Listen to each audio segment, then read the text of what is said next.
But all of a sudden in May, it's like it has this breezy feel to it, and everybody's changing their attitude, and it's like, yeah, okay, let's just transition, let's do this. And here you received the Death card, but the best thing about it is the clarification card is the Wheel of Fortune. The fates of fortune are on your side. And you have to take advantage of this auspicious time, because the window of opportunity will eventually close as the cycle of the wheel goes down. And up above in your sacrum or pelvic for awakening and arousing, you receive the Hierophant and the Queen of Cups. I'm going to discuss them together because they're very relevant. And since this is in the spiritual awakening category, the Hierophant is saying that, yeah, you're doing some soul searching. You're doing some spiritual searching. You're also searching for some truths. The word Hierophant is Latin for to show or make known. You want something exposed. You want to understand some cosmic concepts. You want to enhance some connection to the divine and bring it down to the earthly realm. That's why there's the presence of the Queen of Cups. She's earth. She's indicating earthly love. And this brings in the idea of agape, which means love in Greek, but in modern days it's more like brotherly love. It doesn't have a sexual connotation to it. And here you've got a cosmic Hierophant connected to the earthly Queen of Cups for love and emotions. It's like you're seeking a higher self, somebody that's going to be doing things without desire. Or maybe said best, giving unselfish love. And this seems to be the quest of your spiritual self. And this seems to be the quest of your spiritual awakening. Now up above in your solar plexus for sensing and feeling, you receive the Sun card twice.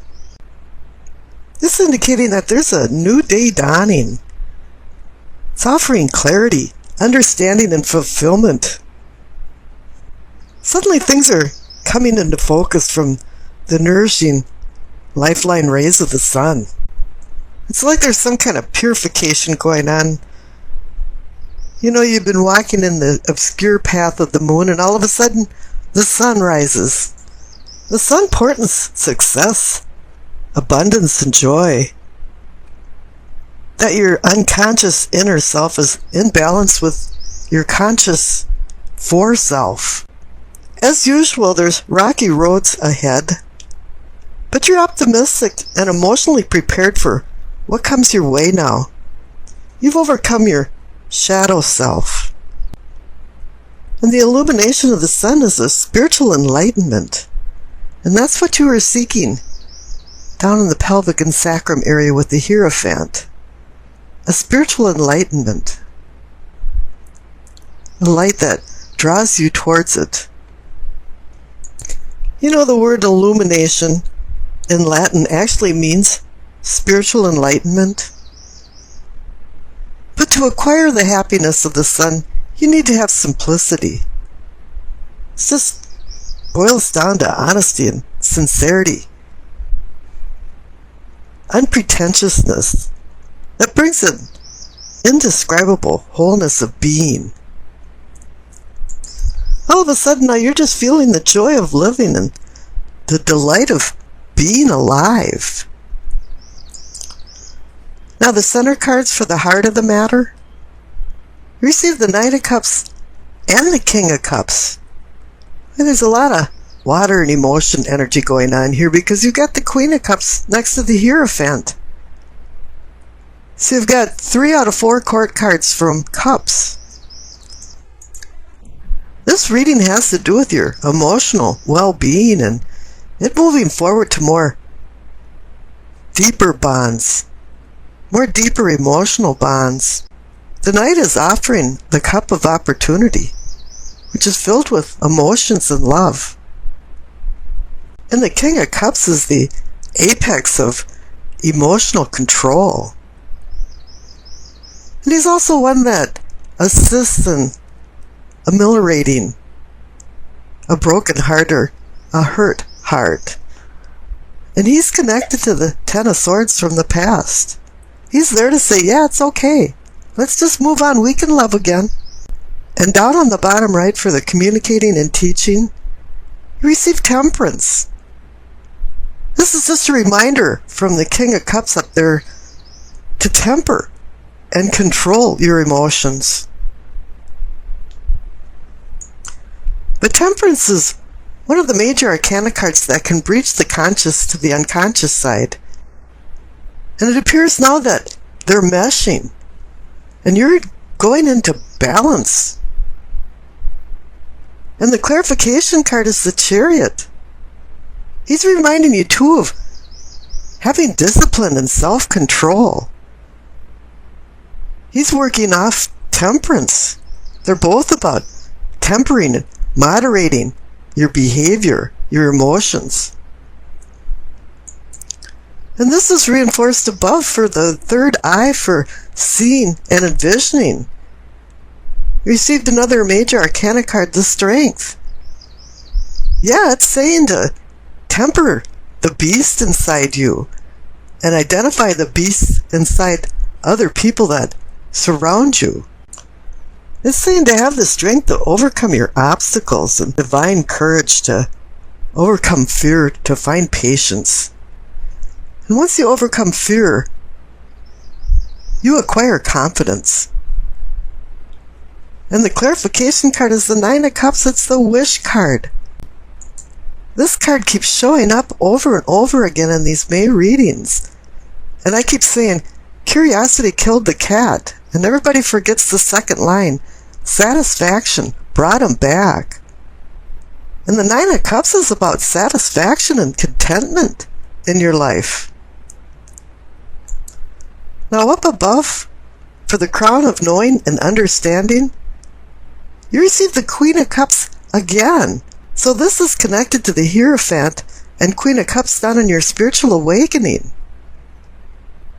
She's connecting again to the Hierophant for seeking the truth, finding love, knowing what agape is, knowing that you're searching for brotherly love as well as intense carnal love. But once again, there's a few storm clouds over the kingdom because the clarification card is the Three of Swords. The Heartbreak card, the one that checks you into Heartbreak Hotel. You've had some ups and downs. And usually this card indicates that there's been some kind of severed ties. Or something that happened that broke your heart. Sometimes they say it's a triangle of lovers. 3 involved. Maybe somebody's married and somebody's not. This could even be some wounds from some painful rejection. But whatever happened is now bumping you into a new reality. Because I pulled another clarification card for the Queen of Cups and the Three of Swords and you received the Ace of Pentacles. Yeah, Pentacles means Capricorn. You're now given a new beginning. It's really up to you to accept this one pentacle with the promise of more. But you have to do the hard work for this to become a reality. Now, we've already discussed the past cards, so let's jump over to the future cards because the main future card, once again, is the Ace of Pentacles, just in case you missed the message. Up above with the Queen and the Three of Swords, there's the Ace of Pentacles again. Yes, the Ace of Pentacles is extending possible gifts of value and fates of fortune for wealth. But it's not only probably wealth, but it's health and your emotional well-being. It's giving you a real-time potential for success with money and in business matters, and maybe eclipsing some financial struggles that you've had in the past. Rome wasn't built in a day, but it's time for you to get started and roll up your sleeves and get to work on your new beginnings. Now the clarification card is the Ten of Wands. It's indicating that there's going to be a lot of work and responsibility starting anew.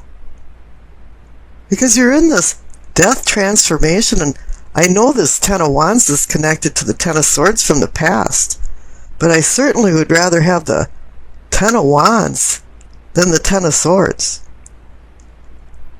You can eventually lighten your load, but right now you have to take advantage of these two Ace of Pentacles, because the Wheel of Fortune is going to close the window.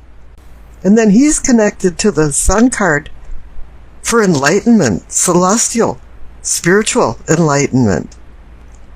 Now the Queen of Pentacles is bringing knowledge and understanding of practical matters. She's a pragmatist. She feels like planning and setting goals will organize her life for future security. You know, she believes in rolling up her sleeves and doing hard work to acquire the goals that she achieves. And at the same time, she's teaching you to be reliable and emotionally mature. You know, the overall theme of this is that she's teaching you earthly reality and get a firm grip on reality. She's the grounding earthly force of having your feet planted directly on the ground. And then contrary to that, you have the Hanged Man, where he's hanging upside down, seeking enlightenment. And in the old legend, it's Odin, the god of war and poetry, seeking the mystic wisdom of the runes and secret magic letters. In the actual legend, it says that he died and came back to life. And basically, he sacrificed himself for this wisdom. So with this card, it actually does say there is some type of sacrifice involved in acquiring the wisdom that you seek. But it's not only wisdom that you seek, it's a rebirth, a spiritual rebirth. His lessons is to stop controlling the physical world around you. Quit trying to put a square peg in a round hole and let things go with the more natural flow. And once you acquire some of this wisdom, then you're going to start seeing things in a different light. And it is time to relinquish the old ideas and beliefs, because the new are avidly seeking their place. Whatever happens with this Hanged Man, you're required to go into a reflective, meditative state before you make any decisions, before you change your life. Make sure you know where you're at, and take the advice of the Queen of Pentacles and have a grip on your reality. Now the Sun card is a celestial purging. Now you're going for enlightenment. Illumination in Latin actually means enlightenment, spiritual enlightenment. A new day is dawning, and it's saying that you learned your lessons down at the Hangman, because now you do have understanding and even some personal fulfillment.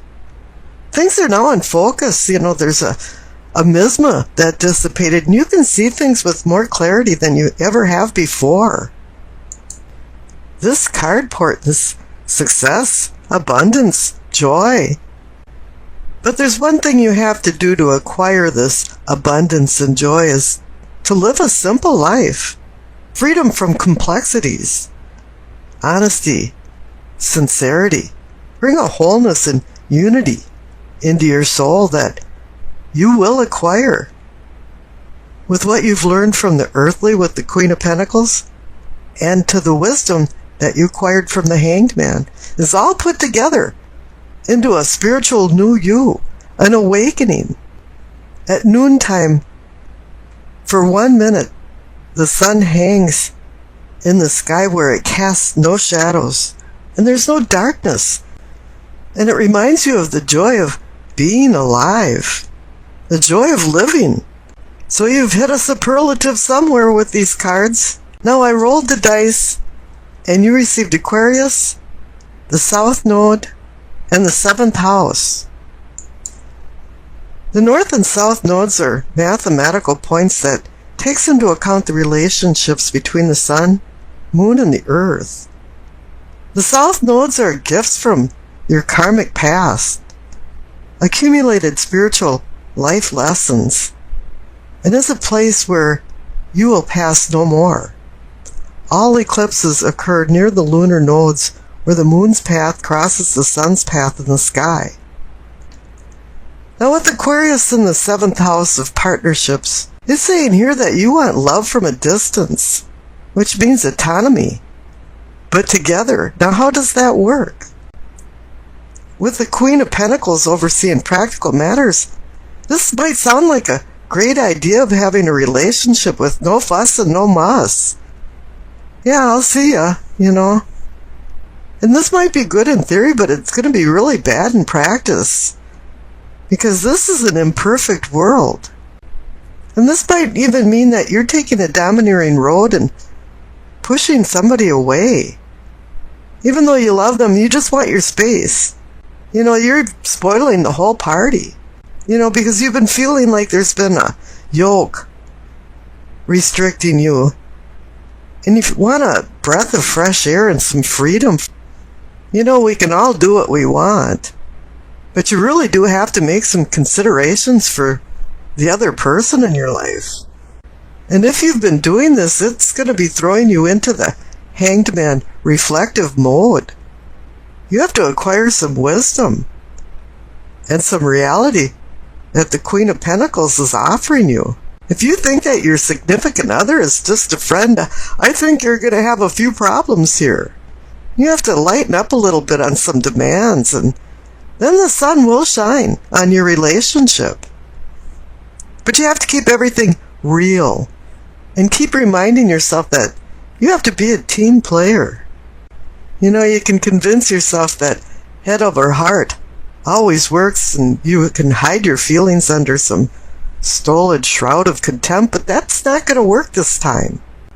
The South Node can be somewhat negative, and hopefully you've earned in the past and learned so that you can depend on this knowledge to go forward with the present and future. Whatever comes back to you from the past is unresolved issues. They're going to rear their ugly head. And you have to be prepared for these challenges. Karma is going to repeat actions, and it's going to feel like a déjà vu, or the old joke, déjà vu again. You're going to have this persistent feeling that you've lived through this or seen this before. And it's a real haunting feeling. So hopefully this time around your performance won't be some type of showstopper. And you can put some of these issues to bed if you can resolve them. And scary as it may sound, you might be experiencing real flashbacks. And if all this is true, the Queen of Pentacles is going to help you batten down the hatches and remind you not to lose touch with reality. And the Hanged Man is there to bring forth the wisdom that you've squirreled away for a rainy day. When the storm does blow over, the fog will lift and the sun will begin to shine on your newfound knowledge. As much as you hate to admit it, you're still on planet Earth, and you have to commiserate with other people to keep your relationships going.